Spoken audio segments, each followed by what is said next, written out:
How do you know if it's recording now? It says that it is. Huh? It says that it is. Can you see my folder? Okay. So we're just gonna say that whole story over and then Okay, no problem. add anything else you want to. Right. Okay. What's the time limit? It doesn't matter. Okay. Keep going. Okay. It is now March 27th, and my wonderful granddaughter Casey is recording for posterity part of my life. So my name is David Greenwald. I was born in a small town in Eastern Europe. I had a mother and father and two sisters. In the 1930s, the clouds of Hitlerism were beginning to spread over Europe, and my mother sort of became anxious that we should leave Europe. She had family in America who came after the First World War. She had three brothers and a sister, and she contacted them, and they sent her papers. However, there was a caveat. My father refused to come to America. He was quite wealthy. He and his family had a brick factory and a lot of land. So my mother decided, without him, she's not going to come here, and uh, uh, and asked her brothers in America if they would save the children, which was a very big step for a mother to leave her children. But this, she said, maybe in later years she would come. Well, it never came to pass. They were uh, killed by the Germans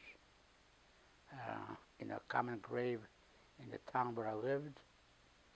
Uh, and my mother came.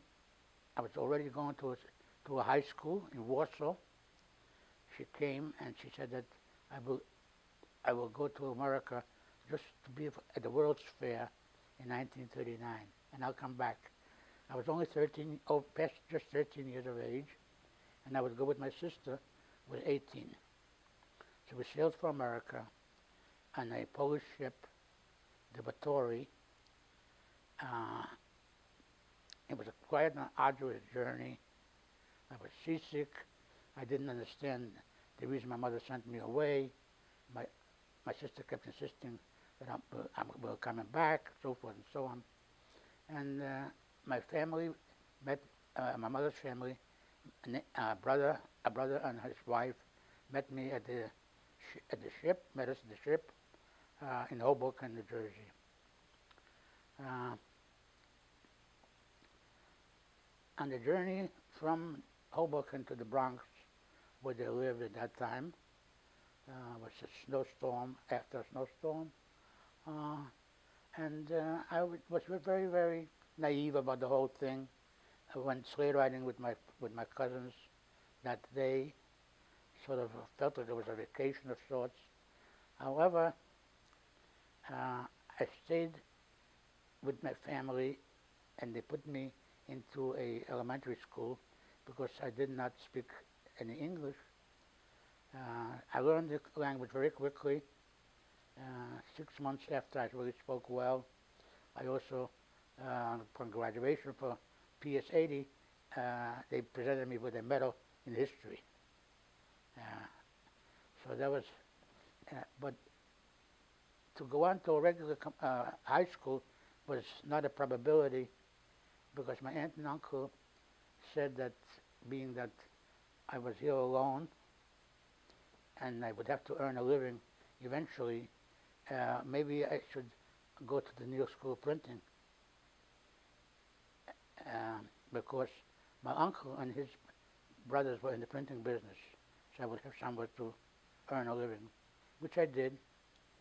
I went to the New York School of Printing for almost 4 years, and then the war broke out, the Second World War, and I received a diploma uh, from the school uh, while I was in the Navy. I enlisted in the United States Navy. I spent 3 years in the Navy, parts of it on a ship in the Mediterranean and the North Atlantic. In 1946, uh, I left the Navy and I came back to live with my aunt and uncle. But by that time, I lived in Forest Hills. There was a bus ride from the subway to the house, at which time I always saw a young lady sitting, coming home at about the same time. We began a dialogue, and we began to go out together. She was living in Forest Hills also with her parents. Her name was Annette Goldrosen, and we fell in love. So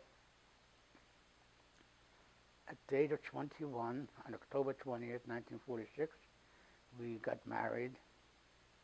I had a very nice life.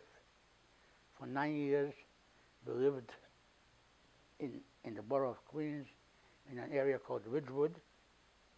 Uh, uh, and eventually, we moved as a family to Bayside. We also had 2 children at that time, Janet and Lenny, and we began our life here. It was not an easy life, but we somehow managed that. My wife, Annette, bought into a cleaning business from her uncle in Glen Cove, and I stayed in the printing business. Served my apprenticeship at my uncle's shop, and became a journeyman, and stayed with them for 13 years, at which time they decided they were going to retire, and I went to work in the outside world, first for 7 years at night at 75 Barrack Street in Manhattan. Eventually, I got a day job where I stood for 36 years. There I became a superintendent of the printing plant and retired in 1989. In 1971, for whatever reason, my wife died of an aneurysm.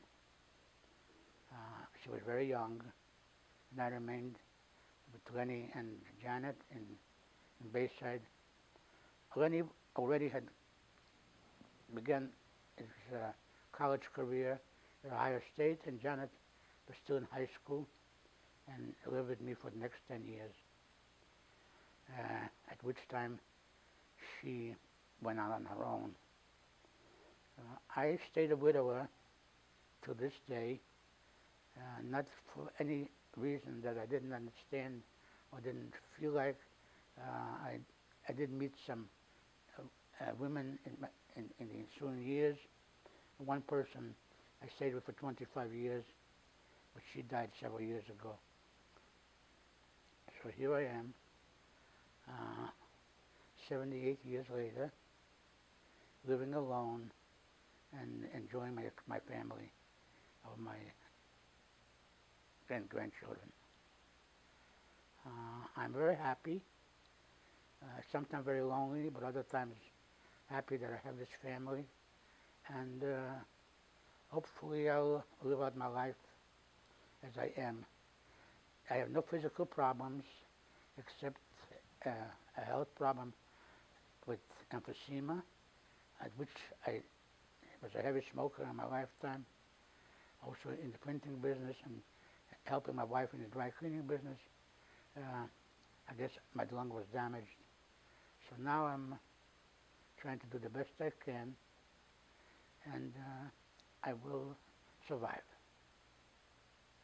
Is that good? Doesn't say enough? Let's see if it's recorded.